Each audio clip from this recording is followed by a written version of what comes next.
10th का कोई भी एग्जाम अब हम नहीं कंडक्ट करेंगे। जो भी एग्जाम्स 10th के हो गए हैं, उनके बेस पे हम रिजल्ट दे देंगे। क्लास 12th के हम उनका री एग्जाम करेंगे जी। एंड वी आर वेटिंग कि जैसे लॉकडाउन उठेगा हम परीक्षा कर सकेंगे।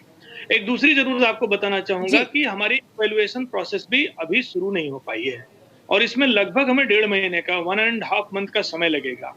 हम वेट कर रहे हैं, जैसे ही हमें एडवाइजरी मिलती है गवर्नमेंट से, हम टच में हैं, सेंट्रल गवर्नमेंट से हम रिक्वेस्ट कर रहे हैं। जैसे हमें एडवाइजरी मिलती है, हम सोशल डिस्टेंसिंग मेंटेन करते हुए बच्चों की कॉपियाँ इवैल्यूएट करा सकेंगे। यहाँ मैं एक चीज़ आपके माध्यम से ज़रूर बताना चाहूँगा कि बच्चों को और पेरेंट्स को पैनिक होने की ज़रूरत इसलिए नहीं है, क्योंकि देश के सारे बोर्ड्स और वर्ल्ड वाइड जितने कंट्रीज़ हैं, सब जगह यही स्थिति है। तो अगर बच्चों का सेशन चेंज होगा, अगर पोस्टपोन होगा, उनके फर्दर उनके एजुकेशन में लेकर के जो चीज़ें होंगी, वो पूरे विश्व में एक जैसी होंगी।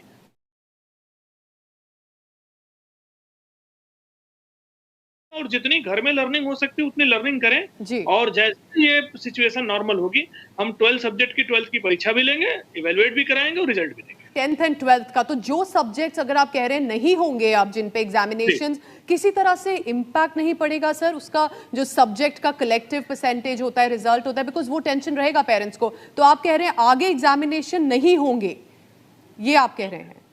देखिए, हर सिचुएशन से निकलने का उपाय हमें करना पड़ता जी। है और एक ऐसी कठिन स्थिति है जिसमें कोई ना कोई पॉजिटिव सॉल्यूशन निकालना पड़ेगा। यस। हमारे 10th के सारे मेन सब्जेक्ट्स के एग्जाम हो चुके थे। 10th के बहुत थोड़े से 1 या 2 विषय बचे थे जिसमें से फ्यू थाउज़ेंड बच्चे बैठते हैं जी। और कई बार वो 6 सब्जेक्ट के रूप में होता है बच्चों के लिए।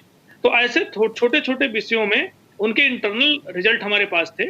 उनका जो फाइनल एग्जाम के पहले के मार्क्स हमें पता रहते हैं। हम उनकी एक्सपेक्टेड ग्रेड को देखते हैं और हम मान के चल रहे हैं कि ऐसे छोटे विषयों में हम बच्चों को इंटरनल असेसमेंट के बेस पे या बाकी 5 विषयों, 4 विषयों के बेस पे मार्क्स दे सकेंगे। 10th में इसलिए कोई दिक्कत नहीं है। ओके। दिक्कत थोड़ी-सी हमें क्लास 12th में, क्योंकि करेक्ट। क्लास 12th में बच्चे मेरिट बेस्ड एग्जाम में जाते हैं और आगे बहुत सारे कॉम्पिटिटिव एग्जामिनेशन, यस सर। और हमारे कॉलेज और यूनिवर्सिटीज क्लास 12th के बाद इन बच्चों के मार्क्स को लेते और देखते हैं। यस। हमें बहुत सोच समझ करके 12th को डिसाइड करना है। तो क्लास 12th में भी जो बहुत छोटे सब्जेक्ट थे, बहुत छोटे-छोटे विषय थे, आपको बताना चाहूँ कुछ विषयों में 100 से भी कम बच्चे होते हैं, कुछ में 1000 बच्चे होते हैं। तो ऐसे सब्जेक्ट्स में बच्चे बहुत कम हैं और वो मेन सब्जेक्ट नहीं है और नॉर्मली उनके कॉलेज एडमिशन से उसका बहुत ज़्यादा लेना-देना नहीं है।